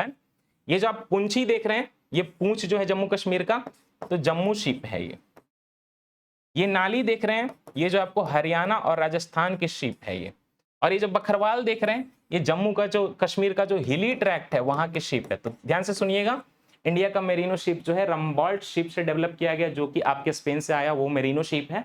साथ में इसके जेनेटिक्स में ब्रीडिंग में हमने ब्रीड कराया था पूंछी वाले को, ये जम्मू का शिप है। नाली जो है, नाली ये जो है हरियाणा और राजस्थान का शिप है। बखरवाल जो है जम्मू कश्मीर का, जो बकरवाल लोग रहते हैं उनका शिप है, पहाड़ी हिली ट्रैक्ट का। ओके, जीन एडिटिंग के डिटेल पढ़ लीजिए मेरे से। और जीन एडिटिंग का डिटेल ये है कि हमने इसमें कौन सा जीन एडिट किया है, देखिए मायोस्टैटिन। मायो मतलब मसल होता है, हमने ये जो जीन एडिट कर दिया MSTN जीन या मायोस्टैटिन जीन, तो ये क्या होता है, जनरली इनहिबिट्स मसल ग्रोथ। अगर ये मायोस्टैटिन रहे जीन तो मस्कुलर ग्रोथ उतनी नहीं होती, हमने इसको ऐसा एडिट कर दिया कि मस्कुलर ग्रोथ होगा। आउटकम क्या हुआ, हमने इसको सप्रेस कर दिया है, धीमा कर दिया, तो उसका मास जो है देखिए इतना बढ़ गया मसल का 30%। टूल क्या यूज किया हमने इसके लिए जेनेटिक मॉडिफिकेशन नहीं किया है, कहीं बाहर से जीन नहीं डाली है, क्रिस्पर कैस9 यूज किया। क्रिस्पर कैस9 में आपको पढ़ाऊंगा, एक गाइड RNA होता है और दूसरा जो है कैंची की तरह जीन को बीच से काट देता है, तो उसने MSTN को काट के कमजोर कर दिया। पर्पस क्या है, मीट यील्ड बढ़ेगी, ऑब्वियसली मसल बढ़ेगा, तो वूल की बात नहीं हो रही, और साथ ही साथ एक बार आप ये चेंज कर रहे हो, कल को अडेप्टेबिलिटी के और चेंजेस कर सकते हो, राइट। मिल्क भी पैदा करवा दो ढेर सारा, जो करना है करो। साइंटिस्ट इसके कौन थे ये इंपॉर्टेंट नहीं है, बर्थ इसका जो है 3.15 kg हुआ, ये सब इंपॉर्टेंट नहीं है। ओके, अब हम देखिए कि इसमें जो क्रिस्पर कैस9 यूज कर रहे हैं, तो क्रिस्पर मतलब होता है clustered regularly interspaced short palindromic repeat. ये प्रोकैरियोटिक DNA में ऐसा मैकेनिज्म होता है, जब एक बैक्टीरिया को वायरस इन्फेक्ट करता है तो बैक्टीरिया क्या करता है, वायरस का जो जेनेटिक मटेरियल है उसको याद रखने के लिए उसकी कॉपी एक बना के अपने पास रख लेता है, उस कॉपी को हम लोग बोलते हैं क्रिस्पर का सिस्टम। नेक्स्ट टाइम जब वायरस बैक्टीरिया पे अटैक करता है तो वो कॉपी को याद करता है कि ये तो वही है, मैच करता है, और उसके हिसाब से उस पर अटैक करके उसको डिस्ट्रॉय कर देता है, कट करके। ये कॉपी कर लिया हमने इसका मैकेनिज्म पूरा, शॉर्ट रेपिटेशन, पैलिंड्रोम मतलब रेपिटेशन होता ही है, ये पैलिंड्रोम मतलब रेपिटेशन होता है। और कैस9 क्या है, CRISPR associated protein, CAS, CRISPR associated protein. और ये क्या है, एक बड़ा सा जीन है, ये कैंची की तरह काम करेगा और इसको यहां से कट कर देगा। जो चीज न्यूक्लिक एसिड को, जीन को काटती है उसको न्यूक्लियेज कहते हैं। अगर कोई साइड से काटे तो उसको एक्सोन्यूक्लियेज कहते हैं, यहां से इतना काट के निकाल दे, और बीचों बीच काटे तो उसको इंडोन्यूक्लियेज कहते हैं। तो हम ऐसे भी कह सकते हैं Cas9 is nothing but an endonuclease, right. Molecular scissors है, कैंची है, राइट। तो Cas9 cuts DNA at a specific site, और कहां पे जाके काटेगा उसके लिए गाइड RNA होता है। वो जो गाइड RNA है क्रिस्पर है, क्योंकि इसी से हमारा Cas9 एसोसिएटेड है, तो हम उसको क्रिस्पर एसोसिएटेड प्रोटीन कहते हैं। जो चीज काटती है इंडोन्यूक्लियेज वो कुछ नहीं होते, प्रोटीन ही होते हैं, राइट। नोबेल प्राइज इनफैक्ट 2020 में इमैनुअल चारपेंटियर और जेनिफर डॉर्ना को मिला था, क्योंकि उन्होंने क्रिस्पर कैस9 से एडिटिंग करके दिखाई थी काफी सालों पहले। ये देखिए, ये है आपका guide RNA, this is nothing but CRISPR. ये बताएगा कि कौन सी लोकेशन है जहां पे जीन को काट देना चाहिए, और उसके बाद कैस9 क्रिस्पर एसोसिएटेड इंडोन्यूक्लिएज ये जाके वहां पे उसको कट कर देगा, और जहां से क्लीव करना चाहे वहां से क्लीव कर सकते हैं, दोनों साइड कटेगी मैटर मटे, और उसके बाद जो है ऑर्गेनिज्म खुद रिपेयर कर लेता है, जो पार्ट कट गया उसको हट गया और अपना वो जो है खुद से ऐड हो गया। बट यहाँ पे हमने कुछ इंसर्ट किया है in this mechanism genetic editing, we do not insert anything, तो हमारे लिए अभी ये रेलिवेंट नहीं है, बट आप चाहें तो बीच में कुछ दूसरा जीन डाल भी सकते हैं, तो वो ऑर्गेनिज्म बनेगा तो जेनेटिकली मॉडिफाइड ऑर्गेनिज्म बोला जाएगा। हमने जेनेटिक मॉडिफिकेशन नहीं किया, राइट।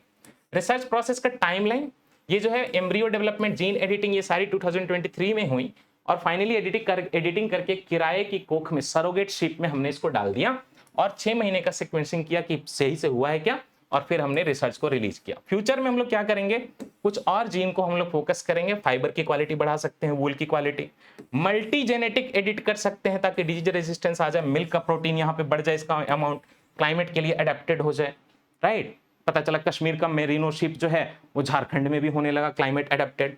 अच्छा, यहाँ पे ये चीज देखिए कि हम लोग क्या कर रहे हैं, हम लोग फार्मिंग में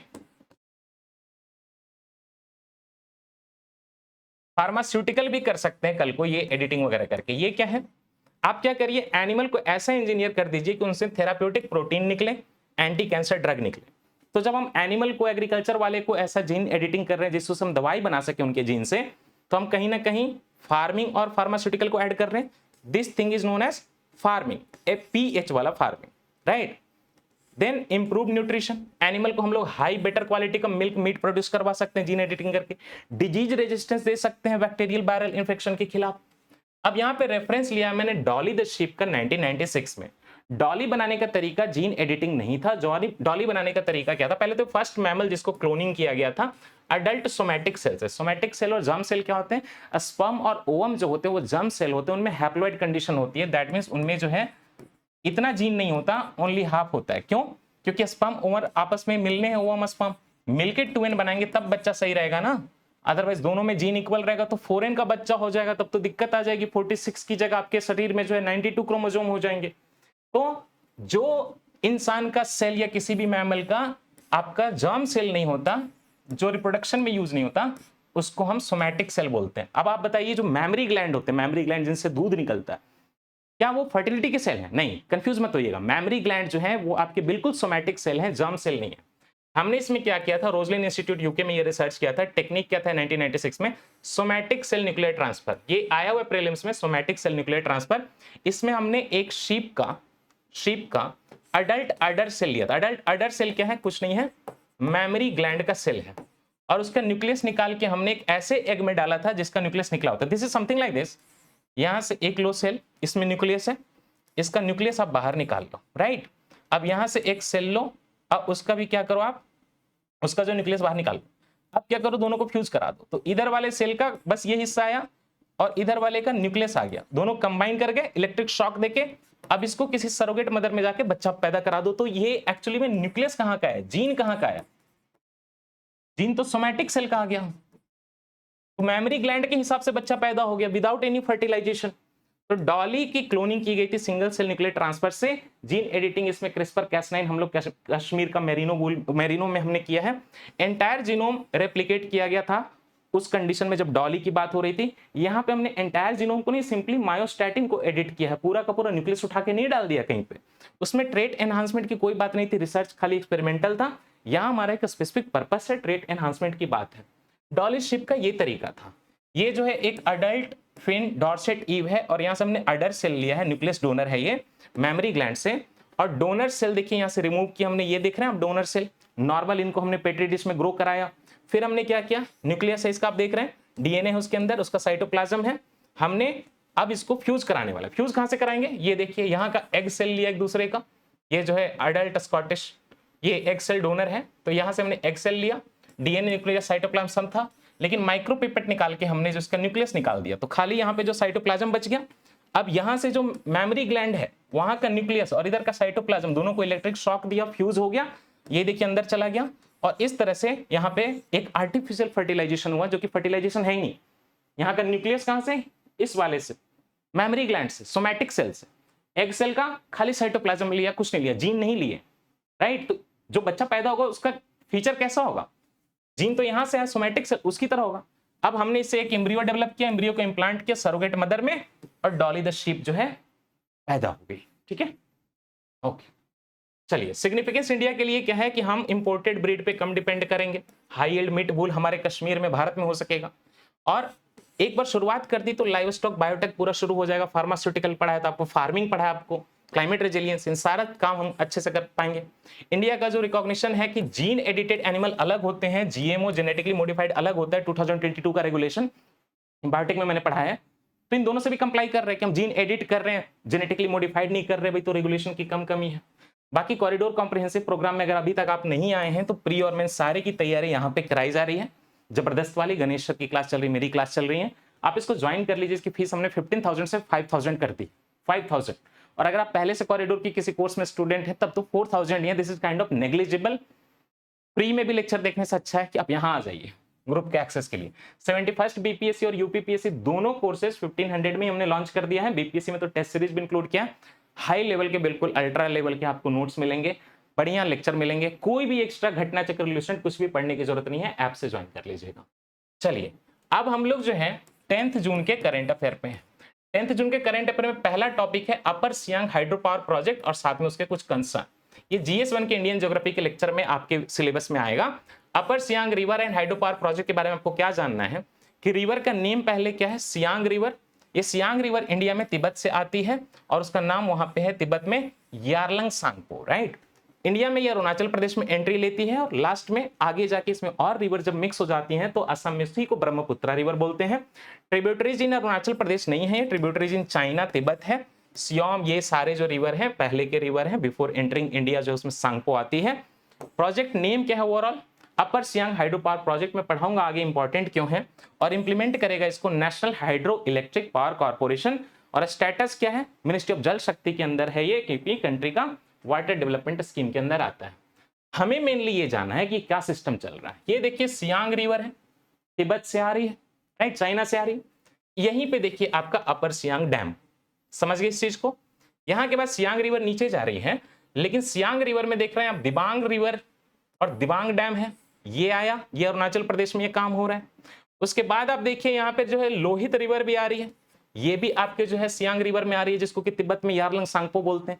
ये तीनों रिवर जब आगे बढ़ती हैं कंबाइन होकर सियांग रिवर, तो आगे उसमें सुबानसिरी डैम, मतलब सुबानसिरी रिवर आ रही है, और भी डैम है, रंगानंदी डैम, और फिर जब ये असम में फ्लो करती है तो उसको हम ब्रह्मपुत्रा रिवर बोलते हैं। बाकी उसमें सुबानसिरी रिवर तो पहले ही दिखा दिया मिक्स हो रही है, आपका कामेंग रिवर भी आ रहा है, ये सुबानसिरी है, ये वाला कामेंग है। आगे इसको हम जब असम में गेम हो गया तो वहां पे पढ़िए।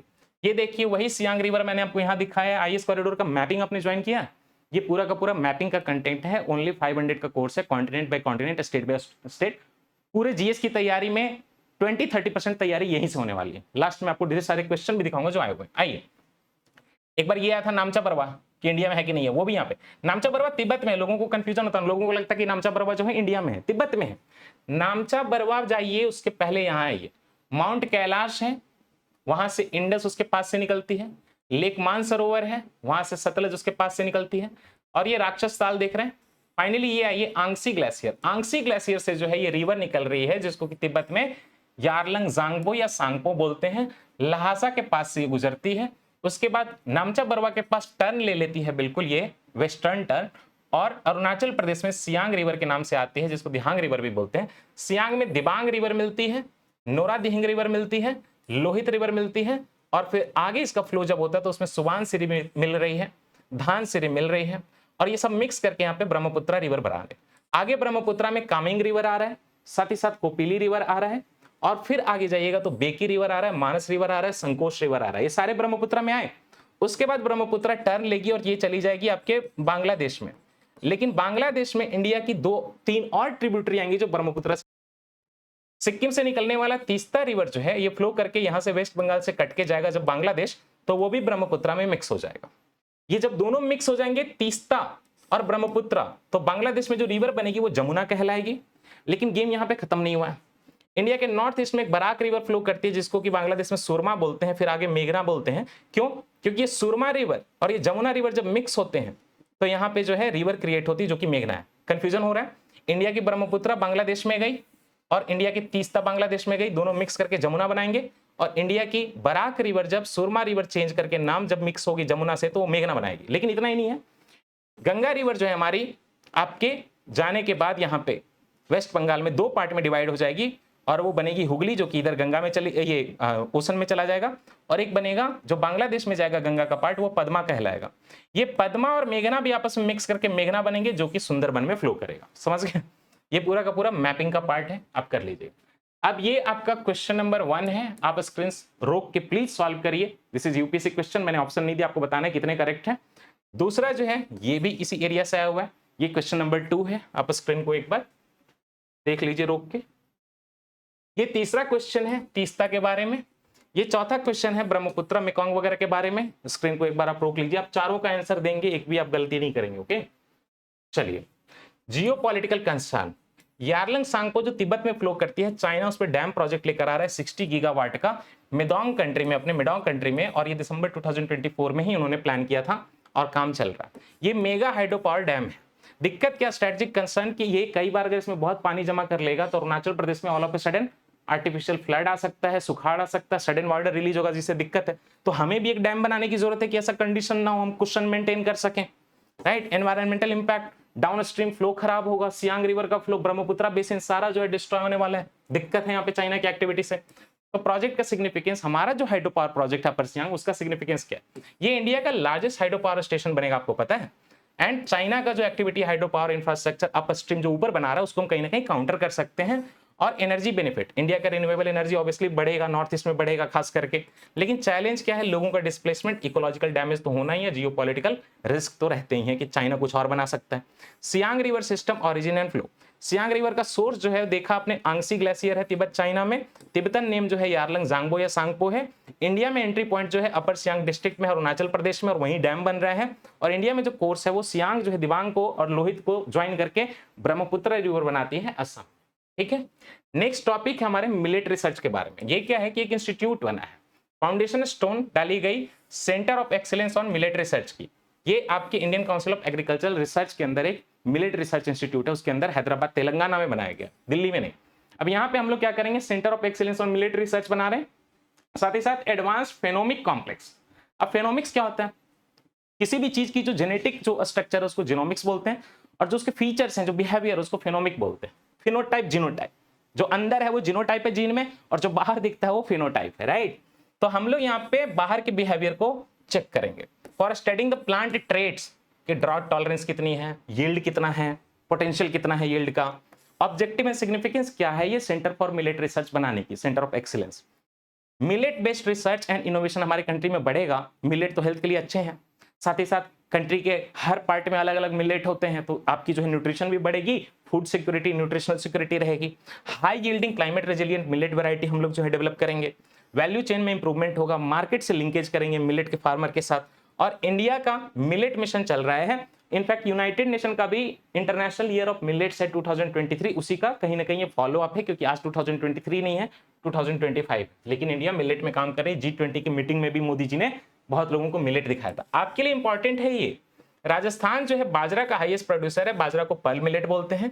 कर्नाटका जो है रागी का हाईएस्ट प्रोड्यूसर है, आपको इसको फिंगर मिलेट बोलते हैं। साथ ही साथ ज्वार का भी, महाराष्ट्र जो है ज्वार में टॉप पे है, सोरगम बाजरा ये टॉप से ज्यादा की प्रोड्यूसर हैं। तो बाजरा जो है राजस्थान, कर्नाटका रागी एंड ज्वार, महाराष्ट्र ज्वार जिसको सोरगम बोलते हैं, साथ में बाजरा। उत्तर प्रदेश बाजरा के लिए फेमस है, तमिलनाडु रागी और थिनाई के लिए, थिनाई को फॉक्सटेल मिलेट बोलते हैं बाय द वे। तेलंगाना ज्वार और बाजरा के लिए, ये याद रखिएगा, बाजरा के लिए राजस्थान इतना इंपॉर्टेंट है। तमिलनाडु के लिए आप जो है थिनाई फॉक्सटेल मिलेट याद रखिएगा। आंध्र प्रदेश ज्वार, और वरागू के लिए, वरागू को कोडो मिलेट बोलते हैं, कोदो मिलेट। फास्टिंग करने वाले लोग जो है कई बार ये देखते हैं, फास्टिंग करने वाले खाते कि नहीं खाते पता नहीं, बट हेल्थ के लिए बहुत अच्छा होता है, लोग इसको खाते हैं चावल की जगह। Varagu is nothing but kodo millet. And sama हमारे गांव में भी होता था समा, बहुत बढ़िया चीज है, लेकिन लोग इसको कम खाते हैं, इसका जो ग्लाइसेमिक इंडेक्स वगैरह काफी कम रहता है। समा जो है लिटिल मिलेट है, राइट। समा है सुहाना सुहाना, समा है सुहाना सुहाना, बुरा है जमाना, सलामत रहेगी सलमा, कहा जो मेरा मान। Note, Rajasthan alone contributes nearly 40% of bajra production alone. चाहिए आइए, फिनोमिक्स है क्या? Study of plant rate phenotype. AI sensor imaging data analytics का यूज करके हम प्लांट के फीचर पढ़ रहे हैं, इसको फिनोमिक्स बोलते हैं। और इससे ब्रीड को हम समझ पाते हैं कि भाई चेंजिंग क्लाइमेट के लिए सुटेबल है कि नहीं है। साथ ही साथ आज प्रेसिजन एग्रीकल्चर की बात है कि जिस चीज की जितनी रिक्वायरमेंट है, चाहे आपका न्यूट्रिशन हो, चाहे फर्टिलाइजर हो, चाहे पेस्टिसाइड हो, चाहे पानी हो, उतना ही लिया जाए जितना जरूरत है, वेस्ट ना हो। वे फॉरवर्ड आप जो है मिलेट का प्रोडक्शन को पीडीएस के साथ इंटीग्रेट कर दीजिए। वैल्यू एडेड मिलेट प्रोडक्ट जो है वो आप स्केल अप करिए उनकी इंडस्ट्री, और centre to build global millet value chain बनाइए, रिसर्च एंड डेवलपमेंट करिए, स्टार्टअप को सपोर्ट करिए और मिलेट को एक्सपोर्ट करिए। इंडिया का रिन्यूएबल एनर्जी का एक्सपेंशन 2026-27 में कैसा होने वाला है? ये GS3 का इंफ्रास्ट्रक्चर एनर्जी में आ जाएगा। Renewable energy push financial year 26-27 क्या करने वाले हम लोग? वर्ल्ड का लार्जेस्ट रिन्यूएबल एनर्जी एक्सपेंशन करने की हम कोशिश कर रहे हैं, ताकि हमारा जो एनर्जी सिक्योरिटी हो, ग्लोबल क्लाइमेट का जो टारगेट है वो मीट हो सके और हम लो कार्बन इकोनॉमी की तरफ ट्रांजिट कर पाए। तो हम क्या करेंगे? ये 2 साल के बीच में हमारा टारगेट ये है कि 75 गीगावाट हम लोग रिन्यूएबल एनर्जी की कैपेसिटी और बढ़ाएंगे। एंड 2027 तक तो हम लोग टोटल रिन्यूएबल कैपेसिटी जो है 233 गीगावाट करेंगे। ग्लोबल स्टैंडिंग हमारा क्या बुरा है? नहीं भैया, चाइना के बाद हम सेकंड कंट्री हैं जो कि annual renewable energy capacity addition में चल रहे हैं। हम इतना तेज ऐड कर रहे हैं कि चाइना ही हमसे तेज है, otherwise we are doing very good global energy transition narrative में, रिन्यूएबल लाने में we are creating very good stories. आइए आपको यहाँ पे कुछ टर्म दिखाता हूं, है ना, कि ये स्ट्रेटजीज क्या है, फिर टर्म बाद में दिखाऊंगा। हाइब्रिड सिस्टम क्या होता है? हाइब्रिड सिस्टम का मतलब होता है कि एक रिन्यूएबल नहीं, सोलर विंड जैसे दोनों को कंबाइन कर दीजिए ताकि स्टेबिलिटी रहे। हवा चले तो हवा वाली विंड एनर्जी आ रही, सूरज चमके तो जो है सोलर पावर आ रहा है, तो कंसिस्टेंट पावर सप्लाई हो पाएगी, राइट। एनर्जी स्टोरेज क्या है? बैटरी सिस्टम है, या फिर आप पंप्ड हाइड्रो यूज करें। पानी का जो लेवल है यहाँ पे और एक लेवल यहाँ पे है, जैसे एनर्जी ज्यादा है तो पानी को पंप करा दीजिए, पोटेंशियल एनर्जी बढ़ गई ज्यादा हाइट पे, राइट। अब फिर जैसे एनर्जी कमी हो जाए ये पानी नीचे आएगा और इससे जो है मोटर घूमेगा, राइट। जब आपके पास एनर्जी ज्यादा है तो मोटर घुमाइए, पानी ऊपर पंप कर दीजिए। जब एनर्जी कम हो जाए तो वो पानी नीचे गिरेगा, उससे मोटर घूमेगा। तो कुछ नहीं है, हर जगह पहिया ही घुमाया जाता है, उसी से काम होता है। थर्मल पावर भी इसी तरह काम करता है, स्टीम बना के जो है वो पहिया घुमाता है। हाइड्रो पावर इसी तरह काम करता है, पानी ऊपर से गिरता पहिया घुमाता है। टरबाइन है भाई, टरबाइन। ग्रिड में इंटीग्रेट करिए भाई, ग्रीन एनर्जी कॉरिडोर बनाइए, अलग से स्पेशल हाईवे बनाइए ग्रीन एनर्जी के लिए, स्मार्ट ग्रिड बनाइए, वेरिएबल रिन्यूएबल एनर्जी जो है हमारी फ्लो हो सके आराम से इंटीग्रेटेड ग्रिड में। अब ये जो है क्वेश्चन, इसको मैं क्वेश्चन ए बोलूंगा और इसको मैं क्वेश्चन बी बोलूंगा। ये क्वेश्चन जो है 2023 में आए हुए है ना, और ये क्वेश्चन जो है आपके ये क्वेश्चन 2024 में आया हुआ है और ये क्वेश्चन जो है 2025 में। तो स्क्रीन को रोकिए, ए और बी का आंसर भी दीजिए प्लीज कमेंट सेक्शन में, नहीं तो वापस आके नहीं पढ़ाऊंगा मैं। ठीक है, आइए इतना जब पढ़ रहे रिन्यूएबल, तो इंडिया ने UNFCCC United nation framework convention on climate change में अपना नेशनली डिटरमाइंड कंट्रीब्यूशन जो दिया था उसको अपडेट करके आज का डेटा क्या है। इंडिया का टारगेट मेनली फॉरेस्ट का भी है, मैं आपको मेन टारगेट पढ़ा रहा हूँ। एमिशन इंटेंसिटी हमको कट करना है, ग्रीन हाउस गैस एमिशन का जो इंटेंसिटी है वो जीडीपी का 45% बाय 45% कम करना है बाय 2030, और इसके लिए बेस ईयर कंपेयर कब से करना है 45% की कमी? 2005 से। Installed capacity of renewable energy, total power capacity में नॉन फॉसिल सोर्सेज जो हमारे 50% हो जाएंगे 2030 तक, दोनों टारगेट 2030 तक है। सिग्निफिकेंस क्या है? ये सारा हम करेंगे रिन्यूएबल एनर्जी वगैरह, तो कहीं ना कम फॉसिल फ्यूल पे जो कम डिपेंडेंट होंगे। साथ ही साथ हमारा पेरिस एग्रीमेंट में जो हमारे ऑब्लिगेशन उसको मीट करेंगे, और green job, innovation, climate resilient development कर सकेंगे। समझ रहे हैं आप कुछ कॉन्सेप्ट? हाइब्रिड रिन्यूएबल एनर्जी क्या होता है? कंबाइन करना, जैसे सोलर विंड को कंबाइन कर दिया, राइट, ताकि बीच में फ्लक्चुएशन ना हो। पंप्ड हाइड्रो पावर क्या होता है? वाटर को हम लोग पंप करते हैं हायर एल्टीट्यूड पे जब लो डिमांड होती है, अब जब डिमांड बढ़ती है तो वाटर को नीचे लाते हैं पीक डिमांड में, ताकि वो जो एनर्जी को फुलफिल कर सके। Battery storage, lithium ion battery काफी फेमस है, अदर बैटरी भी जो है आपके सोलर विंड की एनर्जी के लिए स्टोर करने के लिए यूज कर सकते हैं आप। नाउ एक्सियोम 4 क्या है? एक्सियोम 4 देखिए ऐसे तो यूएस में चल रहा है, बट इंडिया के भी एस्ट्रोनॉट गए हुए हैं जो कि गगनयान का भी पार्ट है। एक्सियोम 4 एंड इंडिया का रोल, रियलाइजिंग द रिटर्न, ये GS3 के साइंस एंड टेक्नोलॉजी में आ जाएगा। ओवरव्यू क्या है? This is the mission where India's first crewed space flight is going with international collaboration.